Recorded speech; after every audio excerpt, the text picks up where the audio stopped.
Hello, everyone. Welcome back to Who Is That Bee Talking To? My name is Bee, and I interview people that are artists, creatives, entrepreneurs, and community leaders who drive meaningful influence in their respective fields, pursue their passions, and embody their unique purpose. And I just know that you all want to know who that bee is talking to today. I'm talking to a very special guest, a Las Vegas born and raised DJ, open format curator, R&B lover, creative, and the woman known as the Princess of Las Vegas. Her journey has taken her from growing up in the city to finding her voice through music, building her name as DJ J Rich, creating spaces rooted in nostalgia and feeling, performing across Las Vegas nightlife and community events, and most recently, DJing for the Harlem Globetrotters as she takes her sound beyond her hometown. Please help me welcome DJ J Rich. What's going on? I'm so excited to see you, to meet you, and to be with you here today. Likewise. Did you need help with your mic? Is this okay? This okay. Good. No, thank you so much for having me. That was a beautiful introduction. It made me feel so welcome. So thank you so much for letting me be here today. Yeah, I'm so excited. Truly, I'm fangirling a little bit. But how are you doing? How are you feeling today? I'm good, doing really good. I was honestly really looking forward to being here. So I'm also very excited that we're able to make this happen today because we've been talking about it or trying to make it work for a long time. So I'm feeling really good. That's great. So before we get into, some more deeper topics, Yes. I wanted to start off, just jump right into asking you about how did you grow up? What was it like being, born and raised here in Las Vegas? It's kind of crazy, right? Like you grow up seeing a lot of things that you don't usually see in maybe some other cities. But I had a great childhood, honestly. I have two older sisters that I really admire. And my parents were always so fun. They would take me to do all of the things. My grandparents, my cousins, all of us are very close. So I honestly had a really, really good childhood. A lot of people wouldn't think that growing up in Las Vegas because it's kind of maybe it's more catered to adults, right? So a lot of people don't see growing a family here being a reality. But I grew up great and I had a great time with my family. So I think my upbringing all in all growing up in Las Vegas was just like anybody else. Yeah, for the most part. Like you said, it's such a unique city and you think of it as for adults. So yeah, it's good to hear that you had a good childhood. Yeah, honestly, I think a lot of people get so sidetracked by the Strip that they don't realize that there's other residential areas and suburbs and normal things for people to do here. So once you kind of, go past that and take a deeper look into Las Vegas, you'll know that there's plenty to do outside of just partying and clubbing and drinking alcohol. For sure. And what side of town did you grow up on? I grew up on northwest side, so more like Centennial Hills area. Oh, I love Centennial Yes, Hills. Centennial Hills area is where I grew up at. But I have friends and family. My whole family lives here, so everybody is kind of everywhere here for the most part. Yeah. Well, Centennial Hills is a nice place to live. It's cute, one of my yeah. top 2 favorite places. What's your other one? Anthem. Oh, complete opposite side of Centennial. Exactly. Anthem's cute too, though. They have a lot of good suburban and it's very modern over there. What was it like for you growing up and getting into music? What was playing when you were a kid? Oh my gosh. All of the stuff that I play now is stuff that I was playing as a kid. So I grew up off a lot of R&B. My parents were definitely the Sunday cleaning, R&B, blasting, time in the house. That was all that I really grew up on, maybe in my early, more childhood years. And then as I started getting into my teenage years and finding my own sound, I started listening to a lot of pop music, which is kind of a wild card because a lot of people know me to DJ R&B, but pop is really something that I love. So I used to listen to, shout out to my aunt for this, but she put me on to NSYNC, Backstreet Boys, Britney Spears, Aaron Carter, all the pop heavy people was kind of what I was listening to. Also the Disney Channel hits of Demi Lovato and Jonas Brothers and all of the people that were kind of in that era is what I listened to back then. And then I kind of still listen to them now. But growing up, my sound was like mainly that. But I also used to go to a lot of concerts. Like if you ever hear any story that I tell about my upbringing, it's like concerts were my thing. I would tell my mom to like drop me off and be like, I'll buy my own ticket. You just have to pick me up here, drop me off here. And I would go to concerts by myself at like such a young age, just like maybe 15, 16. My parents took me to my first concert though when I was like maybe 7 or 8 years old. Whoa. Yeah. What was your first concert? Chris Brown, first album, House of Blues, Las Vegas. I'm like, I remember that vividly, being so young, and my parents surprised me. They told me they were taking me out to dinner, and it ended up being at Mandalay Bay where House of Blues was. I was like, oh my God, Chris Brown is here tonight. And they're like, yeah, we're going to the concert. And I was like, oh my God, you're joking. Like, I remember it specifically. And that was probably one of my favorite memories that I've had with my parents, actually. So kind of led me to where I am today, which is so crazy.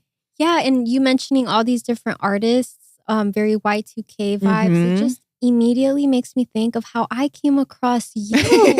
Yeah. How did that happen? Okay. Let's talk about it. So I'll just say it. Sincerely, nostalgia. I started seeing all these posts online. I started seeing this event and I'm like, wait, what? We have a event that caters to like Y2K music. This is amazing. I and love just that. like all the hits. It just really gives you that nostalgic feel because it really was an era, you know? For sure. And a lot of people, I feel like, still love it, you know, but we don't get to hear it as often in public spaces. It's more of like your own Y2K playlist that you're like your guilty pleasure playlist kind of, you know? So I'm glad that you said that. So I guess I'll kind of should I give like a little? Please. Okay. Okay. So Sincerely Nostalgia is a party that I started back in 2022 and basically caters to all the people that we were just talking about. Jonas Brothers, Hannah Montana, Miley Cyrus era. And I kind of felt like I was in the space of wanting to hear that kind of music in public, but I could never find a place to play it at. Now it's very popular, right? They have like Justin Bieber nights and Disney Channel nights at certain places, but I also love hip hop and R&B. So I was like, how can we fuse this together? Because there is such thing as pop R&B, right? You have like Cassie, Me and You, or you have like newer people like Flo and just a bunch of different people that kind of mesh those two worlds together.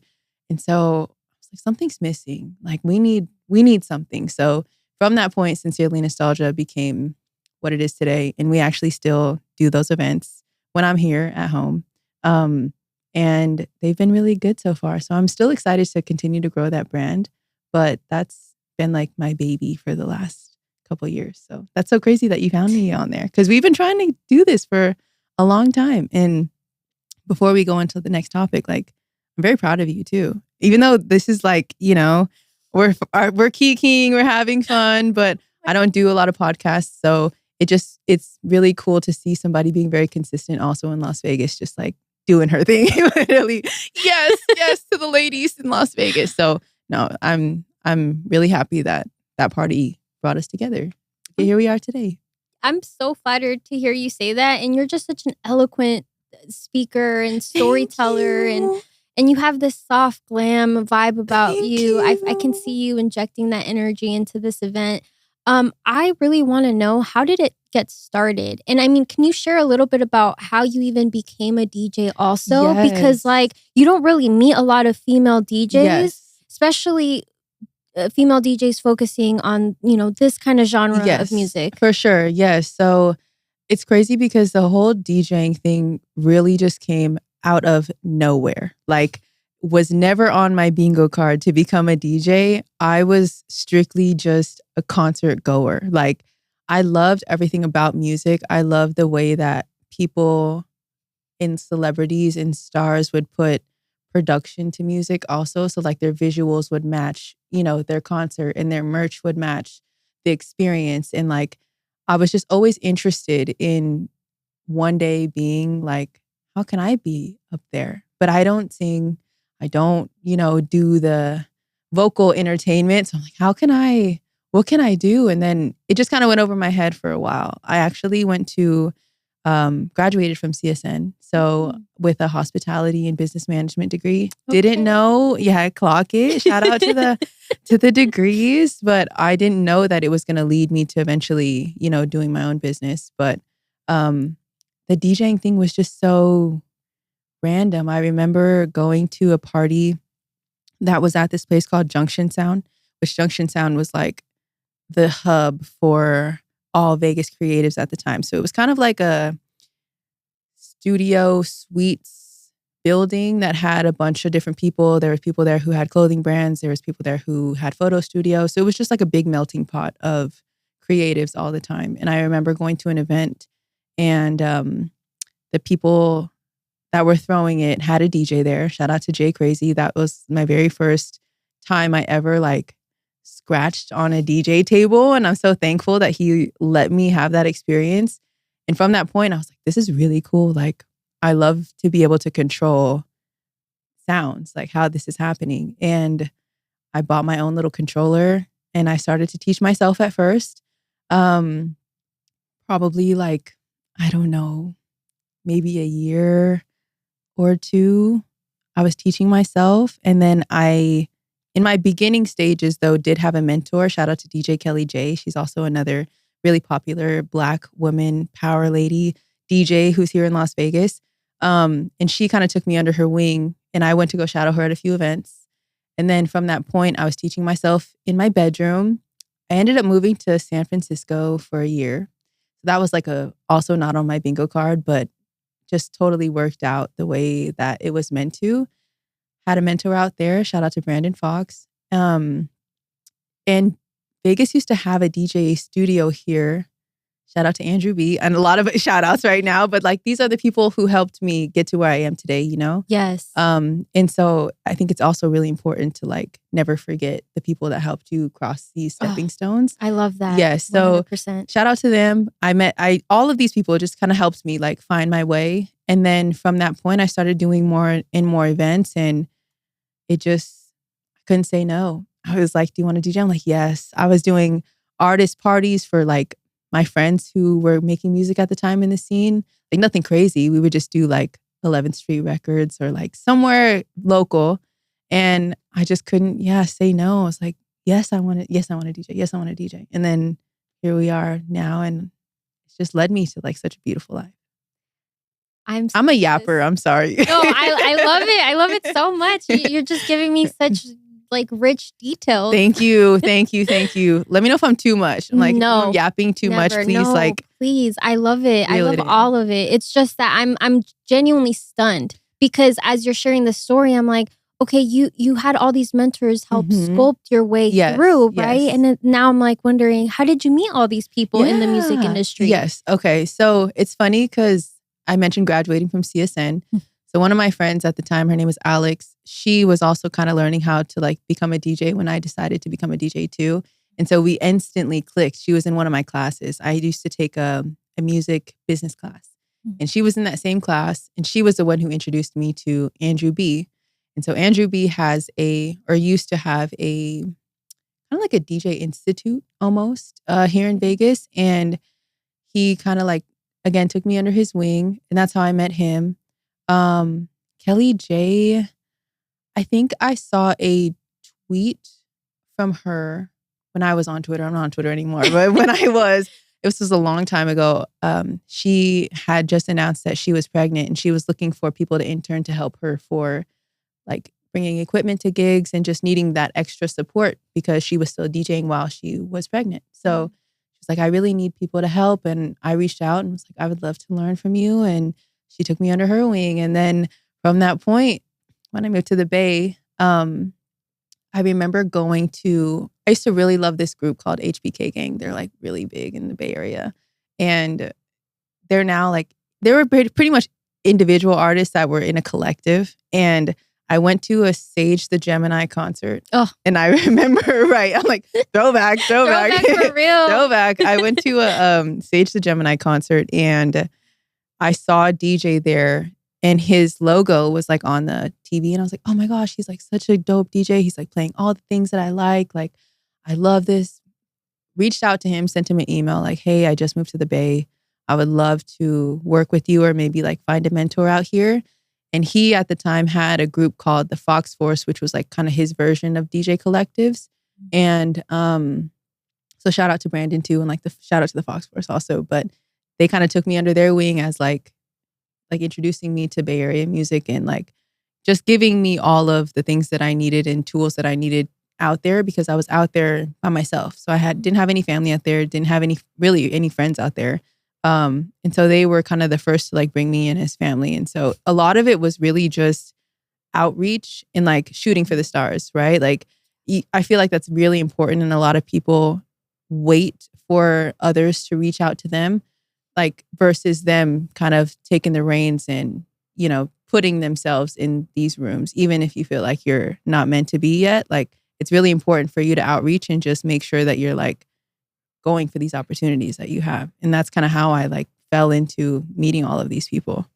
That's great advice. Thank Seriously. you. And it effective. It's worked. Yes, for sure. Today. Yes, definitely. What made you move to San Francisco? Yes. So, oh my gosh, it's such a crazy story actually. So I got accepted to go to San Francisco State University and I was transferring from CSN to the Bay. When I first saw that I was accepted, I was like, oh my gosh, like I'm so excited. I have to figure out where I'm going to live. Like, am I going to live on campus? Am I going to live out of campus, but still close to campus? Like trying to figure out kind of all of the logistics. And I ended up signing a lease with 5 other girls. So we lived in like one big house and we all had like our space in there. And this was maybe 2 weeks before the semester was supposed to start.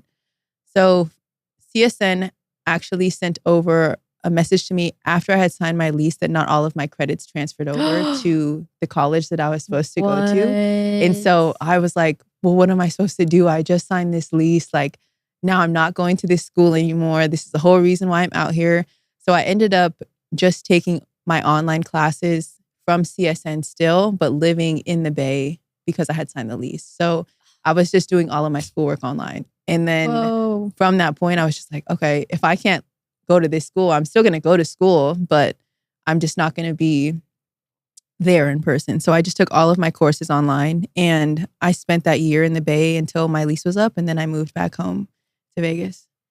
So was the plan to finish like start at that university and Yes. you just decided to not go afterwards? Because I'm guessing your online courses were to meet the... Yes. So I had already done 2 years of college with CSN. Right. And I was going to finish at San Francisco State. So I was going to pretty much kind of extend like the path that I was on. Originally, I was just going to get an associate's, but I did want a bachelor. So gotcha. Yeah, I was going to go out there to like complete it. Yeah, but it just didn't work out. So I was like, oh, well, I'm going to just enjoy my time here. And I love the Bay Area. It's like one of my favorite places. So I just kind of took the experience and ran with it. It honestly worked out like in its favor, right? Yeah. I have no student debt, so that's beautiful. But I still got my degree. Like it really worked out. And I honestly encourage everybody to like move out of state at least once in their life. It really molds you as a young adult. I was probably in my early 20s. I think I was 20 years old when this happened.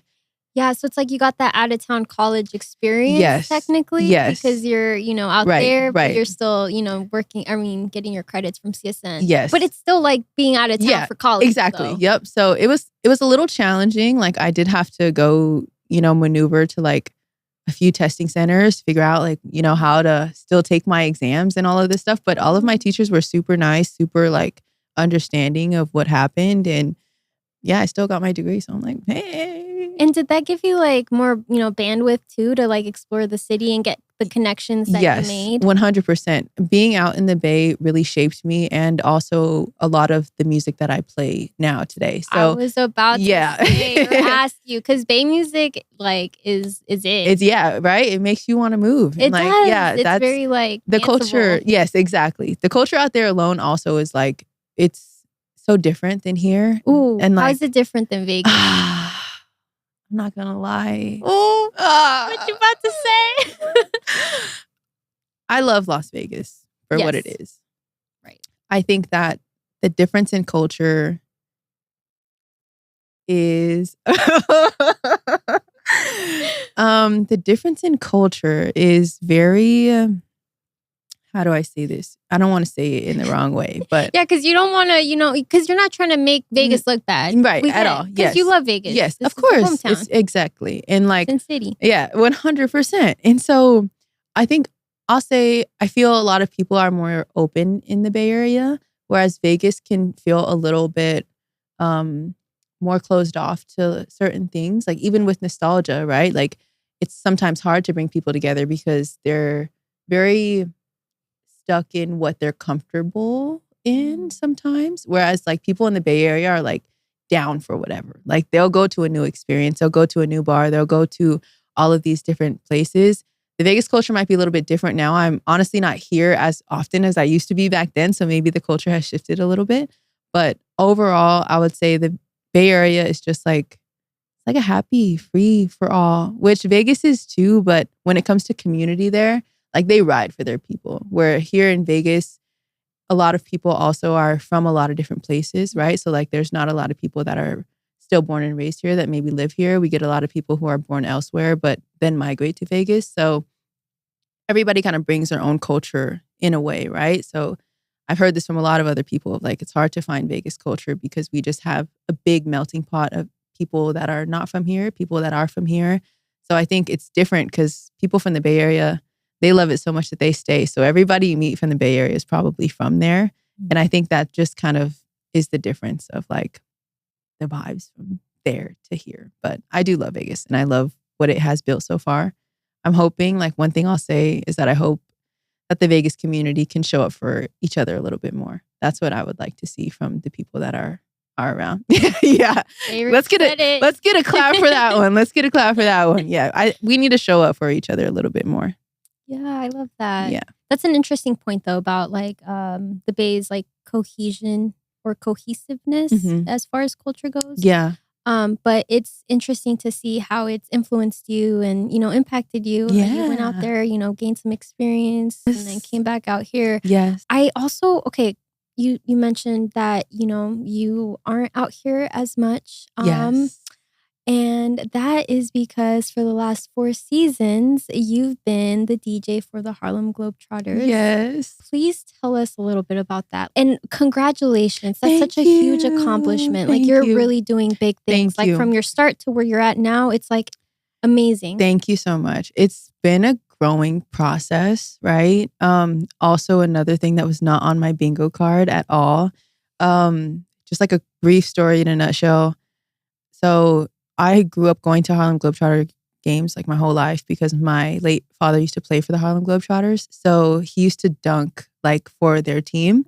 Yeah. So I was like growing up all the way up until like he passed away. I was just going to basketball games all the time. And like him, me, my mom would just always be at games supporting my sisters. And we would still go in honor of him after he passed away. So we've been going to games like my whole life. Right. And so even before I was thinking about being a DJ, I had just been always supporting the Globetrotters. And there was one time I was at lunch with a friend and my dad's best friend is now the coach for the Harlem Globetrotters.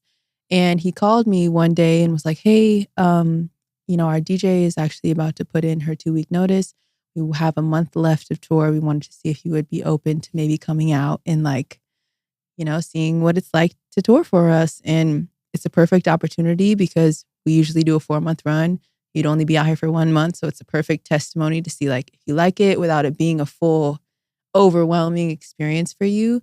And I went and I tried it. Well, one, I immediately called my mom after like, Mom, you're never going to believe what happened. And she was like, oh, you have to do it. Like there's no if, ands, or buts. Like you have to at least try it.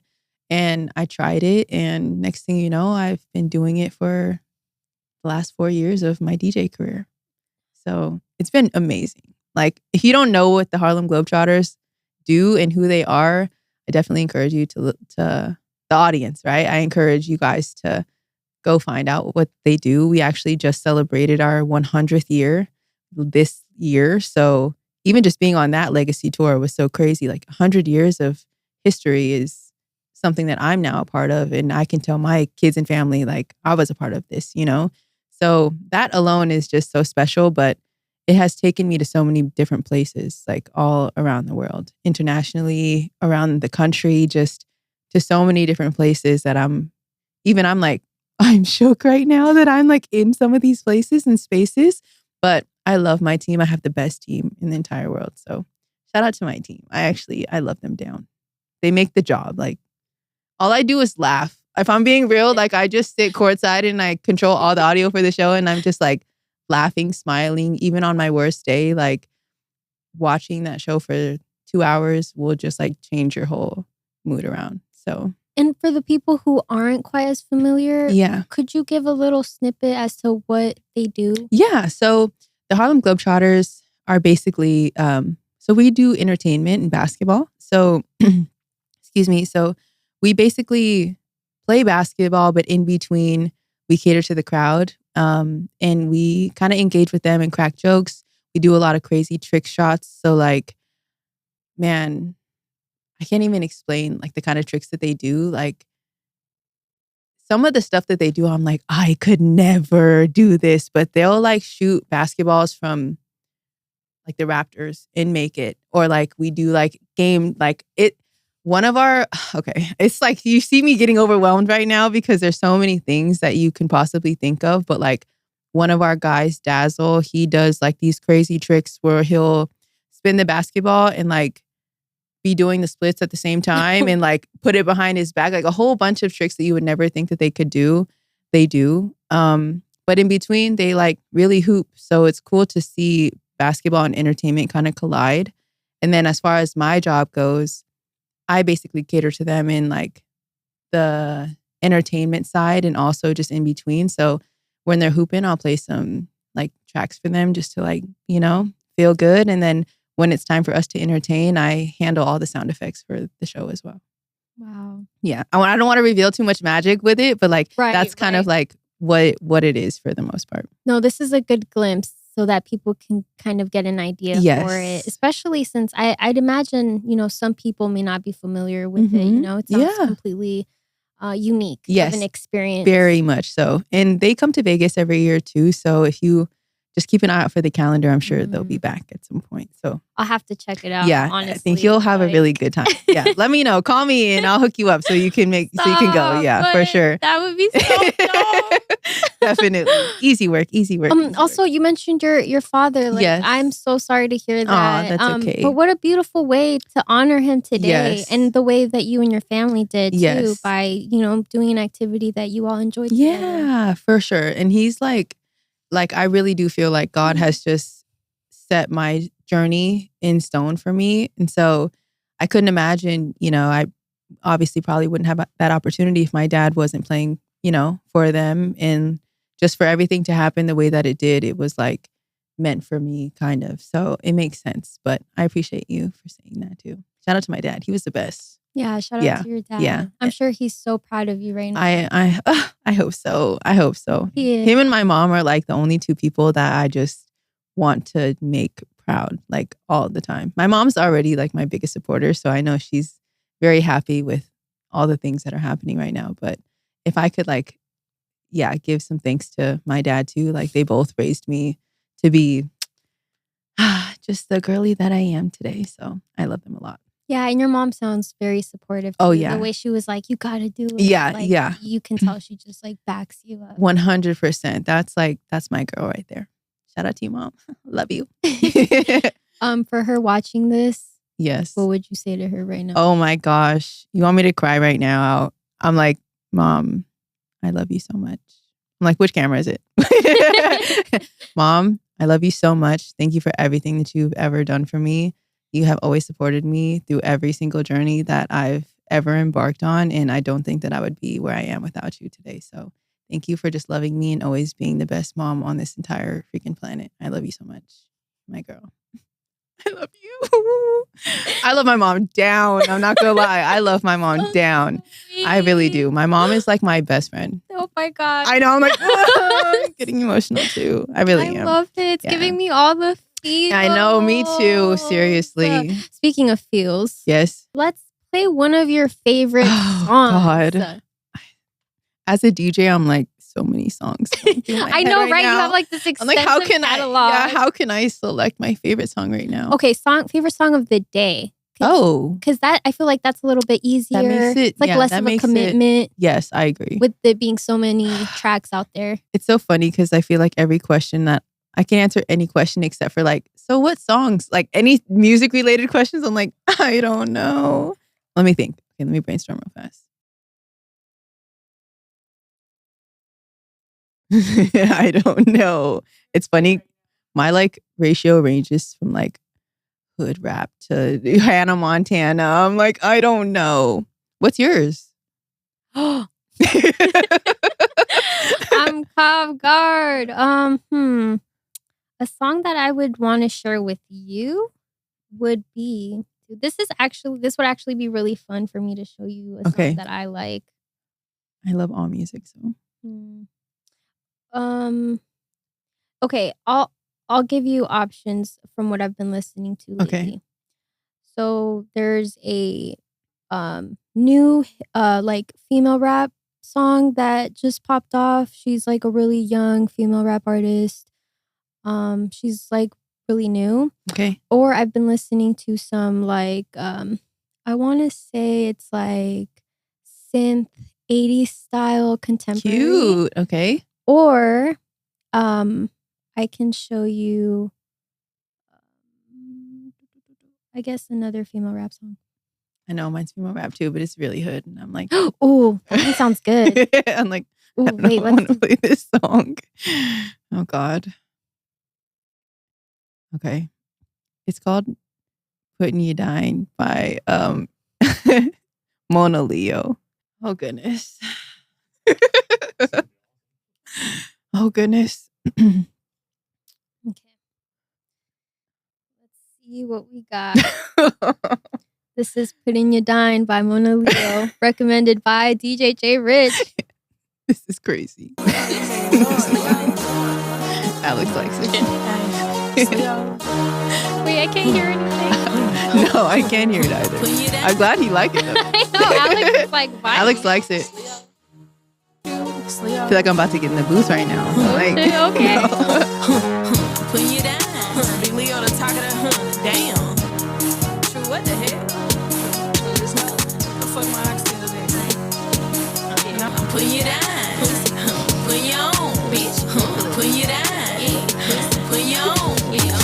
Put you down. Put you on. This my jam right Put here. you down, bitch. Put you on. Okay, big fish, I'm O2 road. Bitch, that mean I'm on the road. Good brain on the road. I'm riding the beat. Damn. Yeah, on my toes. All right. Getting a little. It's gonna get a little too wild for the podcast. When did you we could take them up, yeah.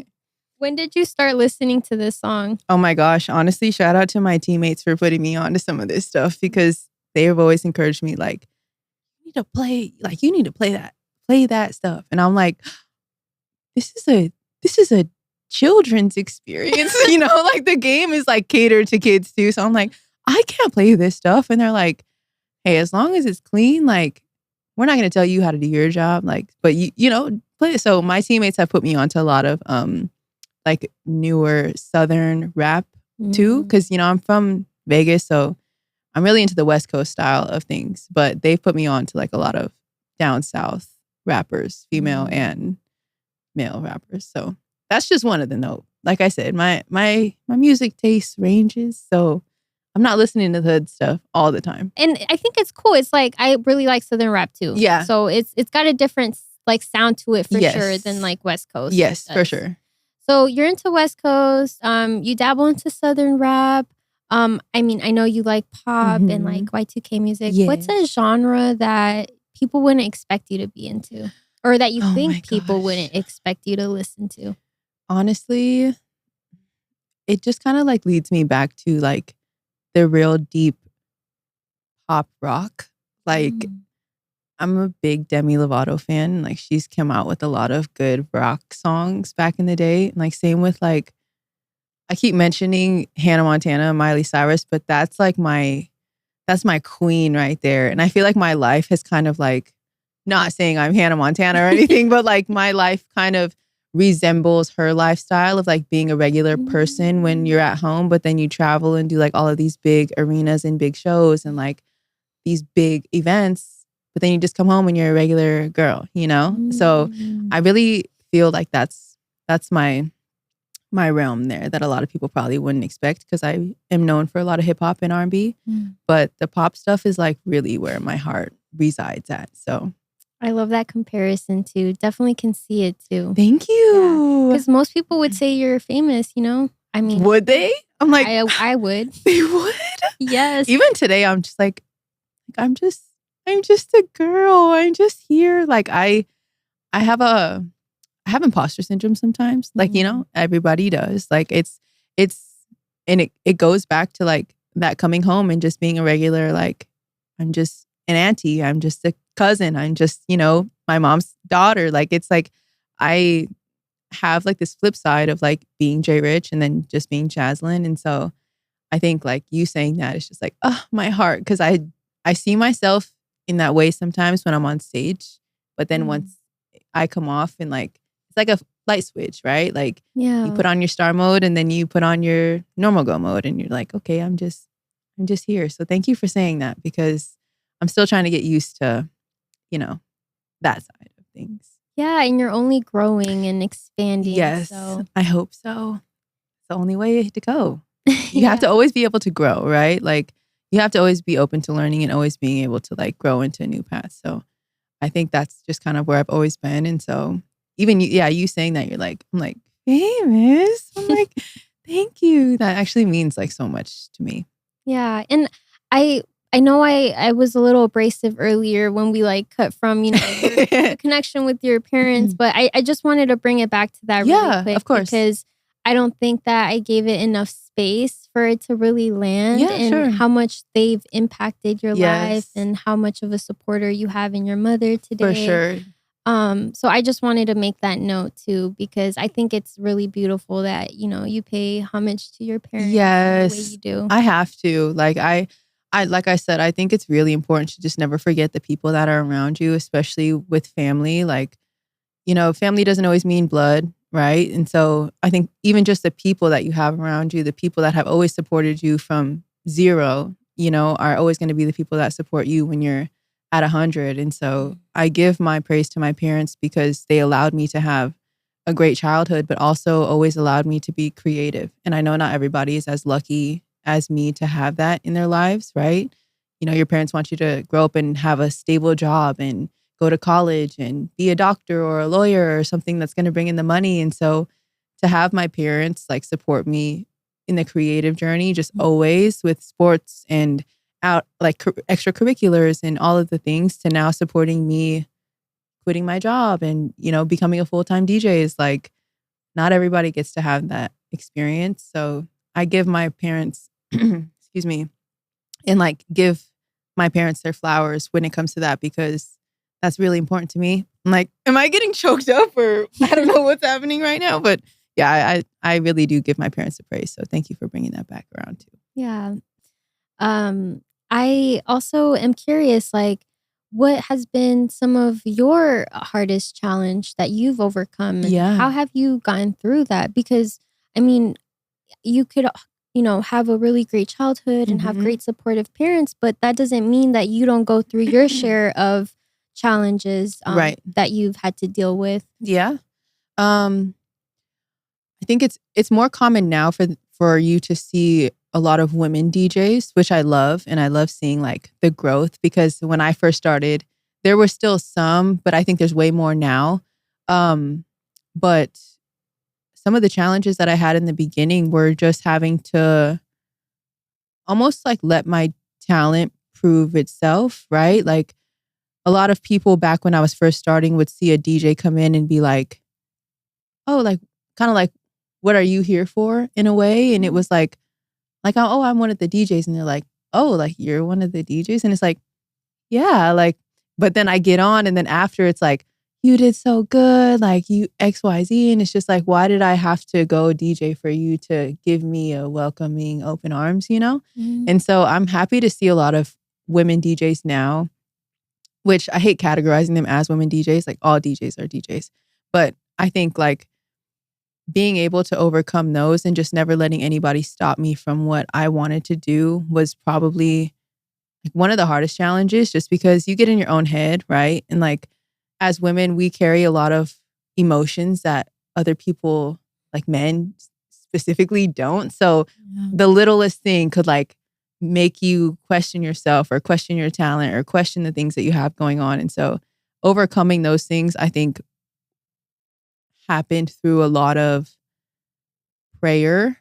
I'll say, number one, I still pray every day. Like to this day, I thank God for what he's done for me. But, you know, I overcame a lot of just my like childhood trauma with losing my dad at a young age, right? So like music was always there for me. And that was something that really helped me get through that chapter in my life. And then as I get older and I go through, you know, your boyfriend, ex-boyfriend drama and just your everyday, you know, experiences of becoming a woman or figuring out who you are, like those things I always relied on music for. And so like that's been something that has really helped me through a lot of different scenarios, even like living alone in the Bay Area, like walking alone. I would always have headphones on. Like music was just always that like space for me, which makes sense for me now and where I'm at.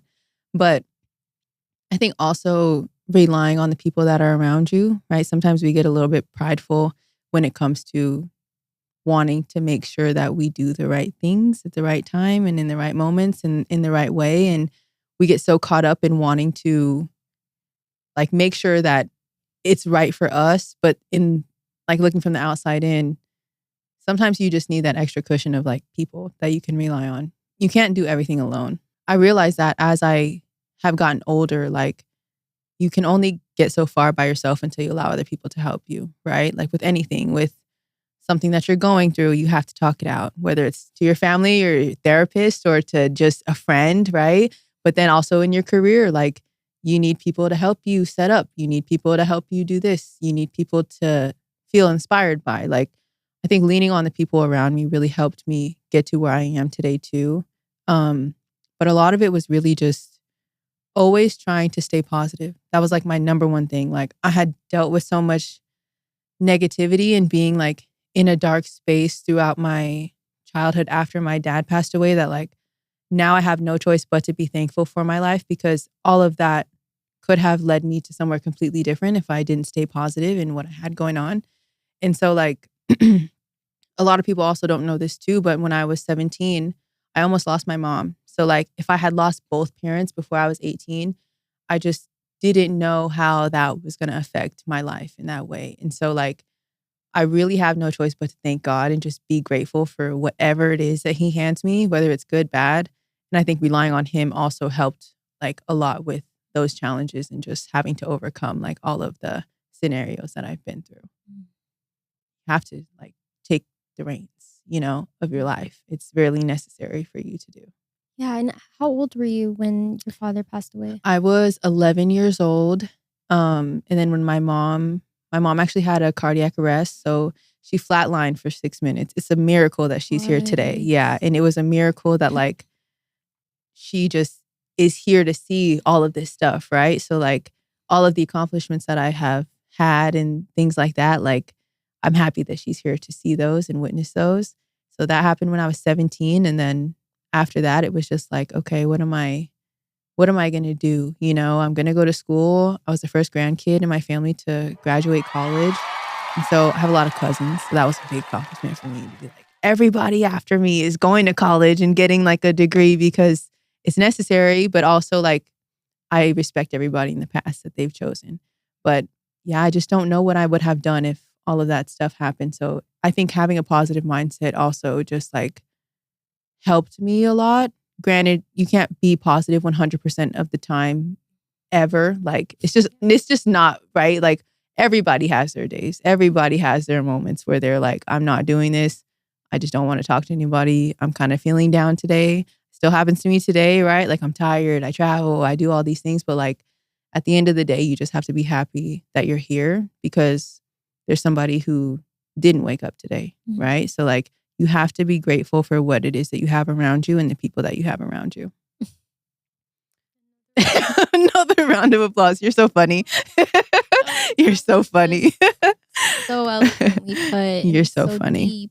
Thank and you. So true. Yeah, I try to be, seriously. Like, one thing I vowed to myself was like, no matter how big I get, no matter how successful I am, my parents always raised me to be humble. And so like, again, leading back to my parents, but like they really did mold me. And so I've been around people that are not so humble. And like, I've been around people who have disturbed my energy. I've been around people who didn't want the best for me.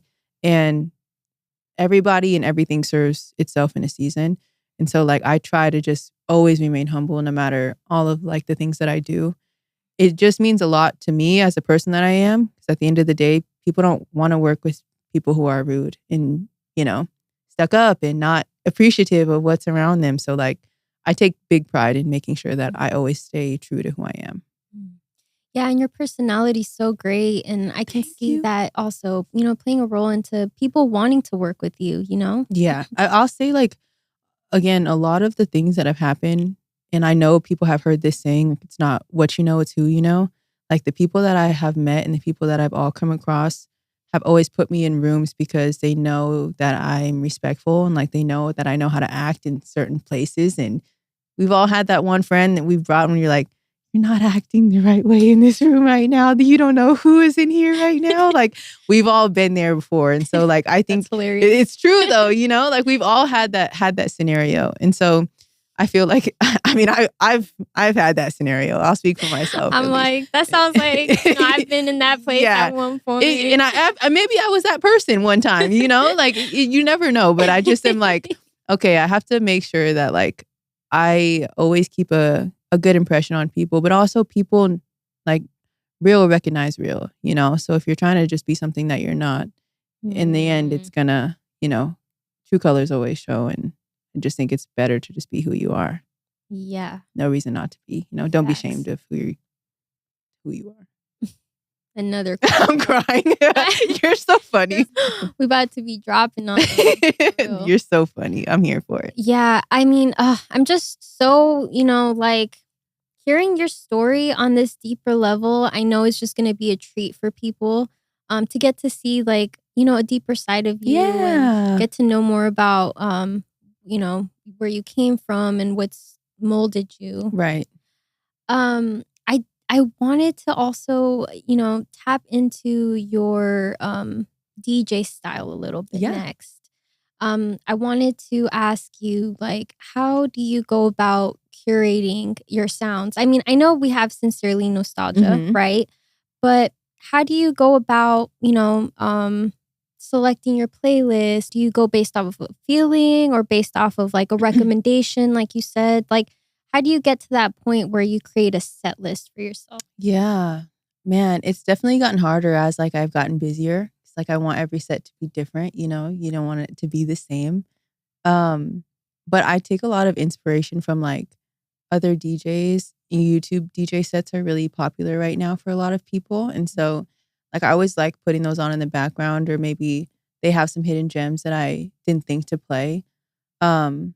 And like I kind of take those and mix it in with like my own little flavor. But it's such a crazy process. My process is probably not as clean and cookie cutter as it should be. It's kind of hectic actually. Sometimes I just go up and I'll not necessarily wing it, but like as a DJ, you kind of have to feel what the crowd is feeling, right? So like some set lists that you have planned of 50 songs in order that you know you're going to play, the crowd might not be rocking with. So it's like, well, what do I do then? You know, like not everything that you envision is going to be what they like. So as a DJ, you kind of just have to like have that skill and hone in on your craft, because at the end of the day, you are playing for you, but you're also playing for people, right? I guess it depends on the scenario.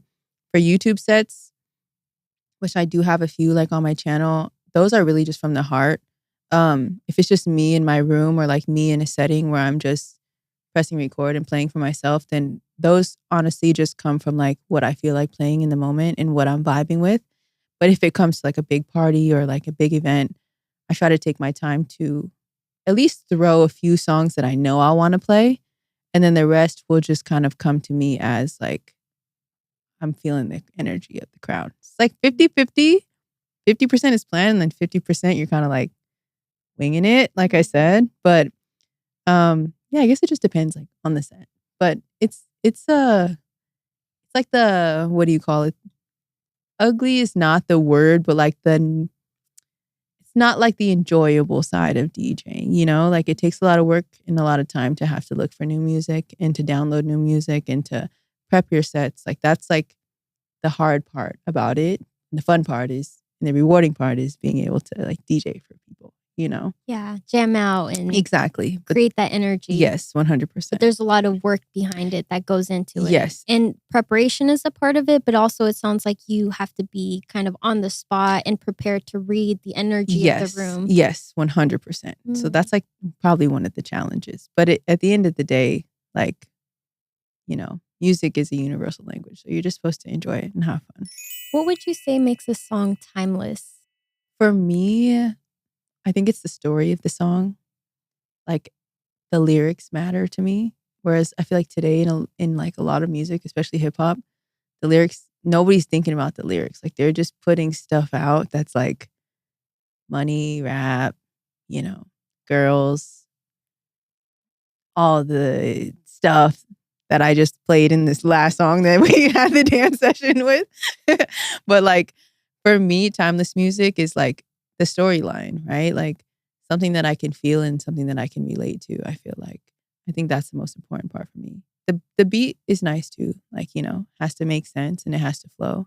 But I think for me, I love songs that tell a story, and I feel like timeless music is like, for me, R&B, definitely. I feel like the most timeless hits are from like 90s, 2000s. That's why there's so many Y2K parties and why people like to live in that era, because that's when music was just doing its thing.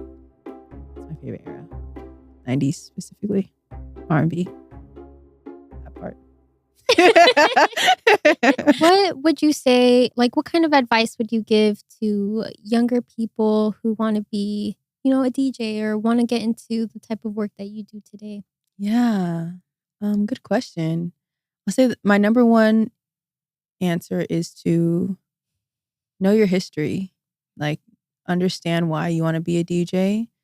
I always tell people this when they ask kind of like a similar question, but you have to respect where the craft came from. And I think that's something that I would tell the youth is like, don't do it for, you know, the viral videos. Don't do it for the popularity. Don't do it for the money. Do it because you love music and you want to be a DJ. We go back into history and go back into time before we had electronic DJs and, you know, people that can just buy a controller anywhere.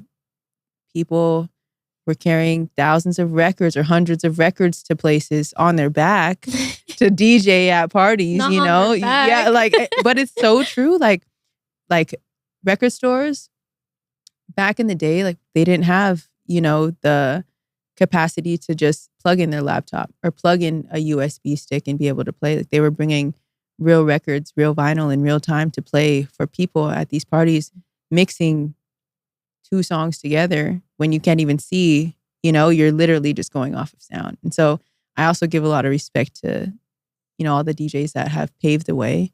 But I would say that's my biggest advice is just hone in on the history and focus on your craft. All the money and the popular opportunities, the popularity, the viral moments, like those will all come, but you have to know your craft and love your craft and do it the right way.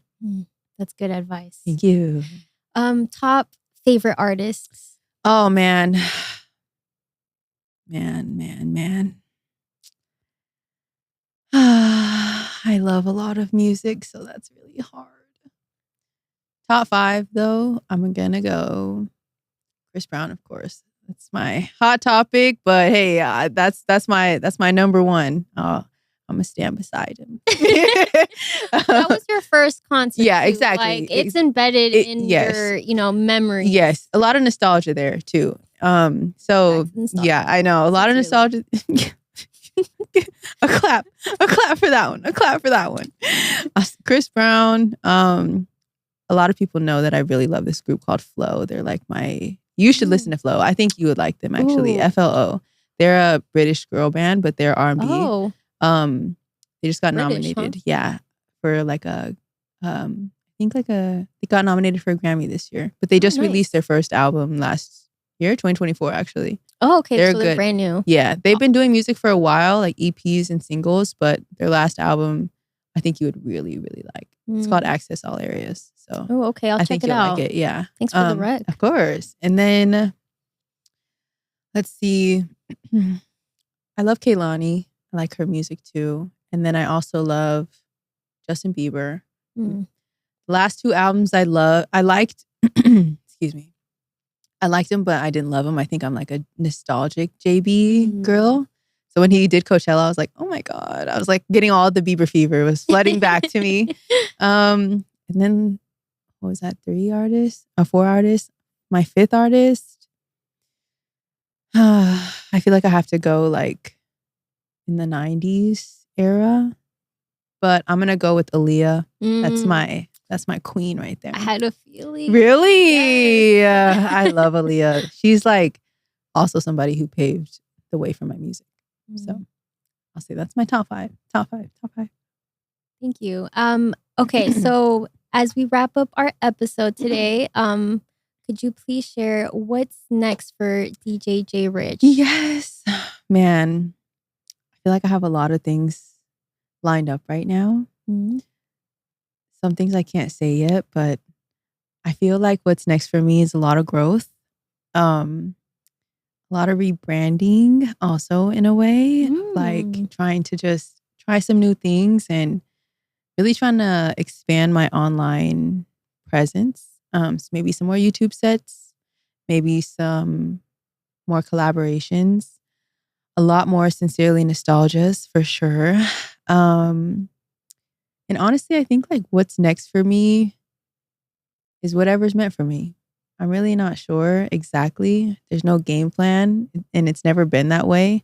It's just always been like big dreams. And I feel like I'm just going to keep dreaming and dreaming and dreaming until I can't anymore. So whatever's next for me, hopefully a lot more international things as well. Would love to travel some more. And yeah, I don't know. More music, more sets, more events, more connections. More memories. That's really all I can say. I have no idea. Like I said, it's funny because I really have never had a game plan. Maybe producing a little bit more. I would like to dabble into that. I think that would be fun. And I think it would help me kind of enhance maybe some of the tracks that I would play in a DJ set. So that's been something that I've been kind of having my eye on too.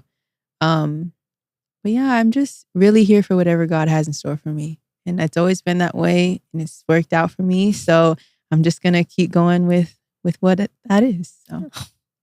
That's so beautiful. Thank you. Well, thank you so much. Thank you for having me. You've been an amazing guest. I loved hearing about your story and your trajectory. And I'm so excited for what's to come. Thank you. Thank you for having me. And thank you for just being you too. I feel your energy also. I'm a big energy girl. So keep doing what you're doing too. You are literally making motion for yourself. And I know sometimes it's hard to like receive your flowers too. But literally keep going, keep doing you. Don't let anybody stop you from what it is you have going on. Just literally continue to push for you and continue to do what you do. And it's going to all pay off in the end. You're so sweet. Seriously. Thank you for saying that. You're very welcome. Thank you for having me. All right, y'all. That bee was talking to J Rich. Thanks, everyone. Thank you, guys. You're so sweet. You got me blushing.